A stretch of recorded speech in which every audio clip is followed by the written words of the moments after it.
Go ahead. Drop your city and what time it is where you are right now down in the comments. Let's see how far this story travels before dawn even hits Fresno. All right, picture a children's hospital on the edge of midnight, where the beeping of heart monitors is the closest thing to lullabies and the air smells faintly like lemon sanitizer and nervous hope. In this pale, humming corridor, Maya William is just a shadow until her voice slices through the hush. The fourth fluid has been poisoned. Dead stop. If silence could fall any harder, the ceiling tiles would shatter. For a split second, even the vending machine seems to freeze mid-drop. Nurses look up. A monitor shrieks. And little Ava Langston, hair spread out on a cartoon pillowcase, suddenly gasps for air like a goldfish tossed on a kitchen tile. Her father, Victor, launches across the room, heart pounding faster than the machine. Clarissa, the billionaire's wife, silk-draped and mascara perfect, even at 2 a.m. rushes in, dismisses Maya with a flick, muttering that the help is making drama out of fatigue. The jokes practically write themselves. This place has more drama than my college roommates group chat. Maya thinks, but her hands don't shake. She leans in, nose wrinkling at the sharp. Bug spray tang no, for should ever have. The tension's so thick, even the wall art looks nervous. Within moments, Dr. Olivia Crane barrels in. Nostrils flaring historians still argue whether she's more famous for her 6-minute appendectomies or her inability to remember anyone's name, except for donors. Naturally, the room spins into chaos. Beeps, barking orders. A resident trying to recall if disconnecting the 4 is step 3 or step 7. Victor, pale, begs for answers. And for a wild moment, it looks like Maya will be scolded, then banished for daring to raise her voice. Then Dr. Crane sniffs the 4, pupils dilating, and snaps. Cut the line now. Cue the sort of collective exhale you only see after narrowly avoided car accidents or surprise quizzes get postponed. The next minutes twist into a fever dream. Clarissa, blinking crocodile tears, accuses Maya outright. She planted it.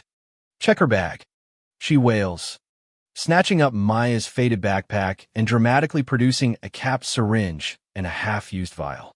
A nurse, caught between procedure and reality TV, actually searches it because, well, no hospital staff meeting has ever covered how to handle billionaire accusations at 2 a.m.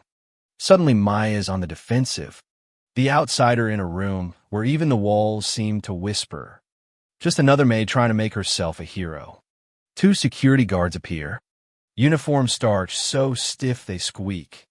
And as Maya pleads, voice cracking, but fierce swept toward the hallway. The guard's hand on her arm is cold as a forgotten dinner plate. Here's your quirky tidbit. In ancient Egypt, nurses sometimes used crocodile dung as sunscreen. Unbelievable, but true. And probably still safer than tonight's 4-drip. As Maya is led away, she shouts, "Check the hallway cameras." Why would I call out if I did it? Victor hesitates, guilt and fear fighting for real estate in his eyes. In the commotion, no one notices the old nurse, Angela, hustling down the corridor, laptop swinging, cheeks pink from fast walk. She pulls up a hallway cam feed right there in the corridor. Historians still debate whether this is the very first time a hospital IT system didn't crash at a crucial moment. The screen reveals the unthinkable. Clarissa, alone, slipping a syringe into Ava's 4 with steady, practiced hands. The silence is so deep, you can almost hear hearts breaking and alibis crumbling. Chaos is supposed to bring clarity, right? But after the truth blares out from Angela's laptop screen, the hospital doesn't erupt in celebration or outrage, just gets quieter. The hush of people rethinking everything they thought they knew. Maya, hands still pinched by security's grip, stands frozen. Victor steps back, eyes pale as copy paper.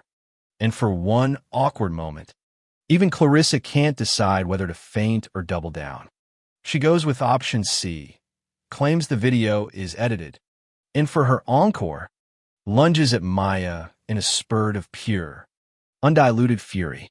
It takes a guard and a nurse with a background in high school wrestling to subdue her. There's always one person in every story who refuses to go quietly. Sometimes that's a hero. Sometimes it's just a really stubborn villain. Clarissa's carted off, shrieking that she's just a maid and that they're throwing everything away for nothing. The hospital staff, who yesterday would have trusted her with their holiday fund, now look at Maya with a mix of awe and, yes, guilt.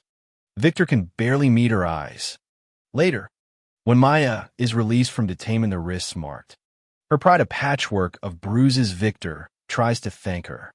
Maya, voice barely steady, answers, "You owe Ava, not me." The line hangs there, as fragile as the steady beeping from down the hall. Ava's recovery is slow, but each day brings another sign of hope. Her color returns. Her breathing evens. And one morning she jokes that Maya smells like Grandma's garden, which is both a compliment and, let's face it, a subtle nudge about Maya's old-school lavender lotion. The hospital, not wanting more headlines, asks Maya to keep a low profile. She agrees, mostly because she's too tired to argue and partially because she's not sure where she belongs anymore. She keeps to herself, snacking on granola bars, napping on plastic chairs, and humming gospel lullabies when Ava's dreams get too loud. But peace is a luxury reserved for the uninvolved. The hospital's board huddles in closed meetings. The admin tries to hush up the security breach, and rumors spread like spilled coffee. Angela, the quietly fierce nurse, tips Maya off. Historians will argue for years about whether hospital cover-ups are a feature or a bug in the American healthcare system. Turns out, Clarissa didn't act alone.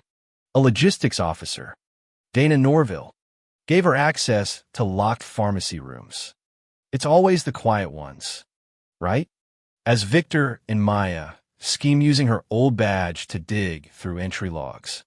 Hacking a digital trail at 2 in the morning, theory more like private eyes and scrubs than anyone would have guessed. When Dana is confronted, she doesn't weep or run. She just folds her arms and mutters, "Let's all burn together." The hospital tries to move on, issuing vague press releases. But inside the pediatric wing, the air is thicker than ever. Maya finds herself at the edge of every room, both present and somehow unseen, carrying a secret history her own sister, lost years before to a similar breach, a memory that fuels every hard decision she makes now. If you ever wonder why some people never hesitate to speak up, remember that loss can echo so loud. It drowns out fear. Victor's world, built on certainty and bottom line, starts to unravel. He presses charges, hires security, even learns the difference between a saline flush and an albuterol neb. But as hospital politics combust into headlines, Maya just keeps moving, quiet as a heartbeat. She's invited to speak at an ethics forum, but almost says no until Victor urges her. "You've got a voice people need to hear." The forum is half empty. The applause is polite. But Maya's words land hard. "No one warned me what it feels like to watch a child suffer while adults protect systems instead of people." Historians still debate whether this was the speech that made the butterfly effect more than a physics cliché in healthcare circles. But fame is fickle. As the hospital tries to bury the scandal, Maya takes a settlement only after speaking her truth at the review board. She's not about to trade silence for a check. The trial arrives. Courtroom buzzing with "Did you see that video?" whispers. The defense tries everything. Paints Clarissa as a misunderstood stepmom. Brings up Maya's past. Even hauls out a former nanny to accuse Maya of being overzealous. The jury isn't swayed after 6 hours. The verdict is guilty. Clarissa's composure cracks at last. The cuffs click, and Victor breathes for the first time in weeks. But this isn't a fairy tale. Maya becomes a symbol. not just for courage, but for the invisible backbone of care people who show up, day after day, with no headlines, no bonuses, just a promise.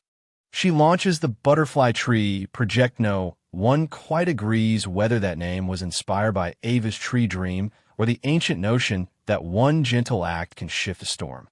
The vans start rolling through neighborhoods most health boards have never even mapped, bringing vaccines, checkups, hope.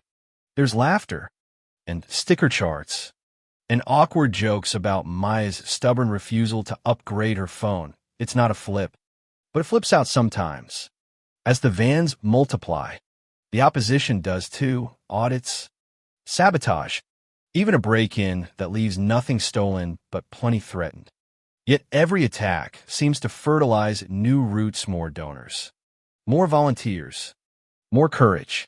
Kids who once watched cartoons from ER beds now hand out flyers in Compton, Stockton, East LA. A teacher says the vans have changed her students' attendance. A city planner tracks new pedestrian routes shaped around care.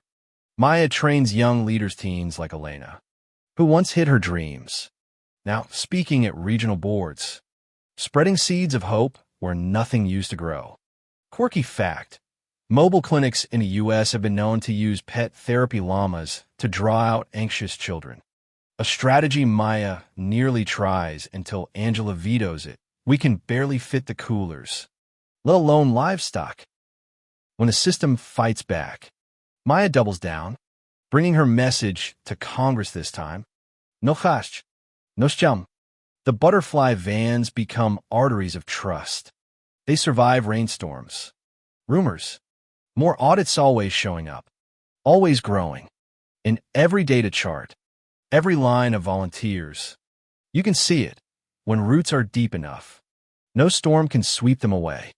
The night settles gently over the city, hush falling on tired vans and quiet rooms where children sleep, their breaths soft as moth wings.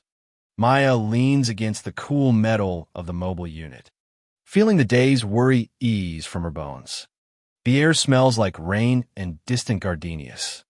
Every street lamp flickering against puddles that reflect tomorrow's promise. In the gentle glow of dashboard lights, Angela hands her a cup of tea, and the world outside seems smaller, safer for a moment. Maybe storms will come again. Maybe shadows will gather. But here, in the hush after struggle, hope roots a little deeper, and kindness rolls forward on 4 steady wheels. Let yourself rest now, knowing that change is low, stubborn, necessary, keeps moving through quiet streets, and that every voice, no matter how small or tired, still has the power to be heard. So close your eyes, breathe easy, and trust that the light will find its way, one gentle act at a time.